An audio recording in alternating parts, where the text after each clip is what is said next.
Welcome to CITAM Church Online. Today we're talking about words. And we're saying, mark my words. Actually, mark your words. That's what I want to challenge you with for the next few moments. And this draws from this idiom, popular idiom. I'm certain you've heard it used before, particularly in this electioneering season. You will hear pundits, you'll hear commentators saying, mark my words, this will be the outcome. Mark my words, this is what is going to happen. And it's usually used to assert something that the speaker is fully persuaded about. Believe it or not, these words, mark my words, go way back towards the 16th century, way back towards the 1500s, 1535 to be precise. That's when they show up in English language. And what mark my words is all about is pay attention. Pay attention. And today, I'm not calling you so much to mark other people's words, as if you are an examiner looking at an examination booklet and using a red pen with basically that posture of marking, oh, what words have they used or what words didn't they use. I'm actually calling you to think about the words that you use and to think about the significance of your words. And this echoes something that Jesus said in the Gospel according to Matthew. Matthew chapter 12, I'll read 2 verses. Matthew chapter 12 verse 36 tells us, I tell you, on the day of judgment, you will have to give an account for every careless word you utter. For by your words you will be justified, and by your words you will be condemned. Jesus is telling us the significance of our words. And he's saying that in that day of judgment, we will give an account. And we'll give an account of every idle word.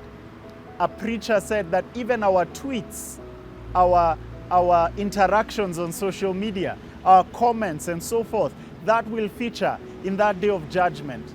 In other words, we're not only to mark other people's words, we are to mark our words, knowing that one day we will stand before Creator God, the Lord who's judge of all the earth, and we will give an account.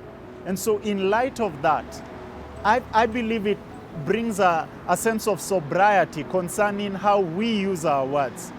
And I want to bring this down and say, mark your words in terms of the various words that you may utter mindlessly, because Jesus is talking about every idle word or every careless word.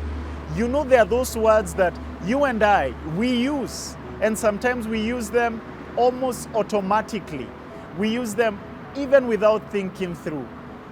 God's word is saying that because we're going to give an account of that, we have to pay attention to our words.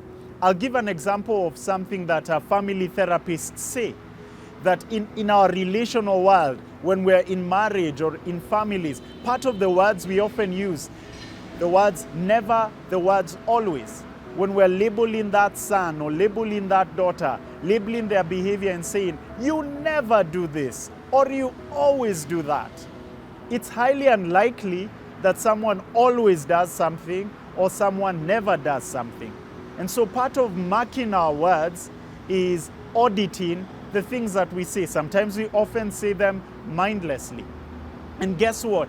When you begin to audit and sift and vet the things that you speak, and you're more intentional and purposeful with your words, that will have a transformative effect. You can take that to the bank. That is a guarantee. When you're more intentional and purposeful about your words, you will experience that which Proverbs talks about.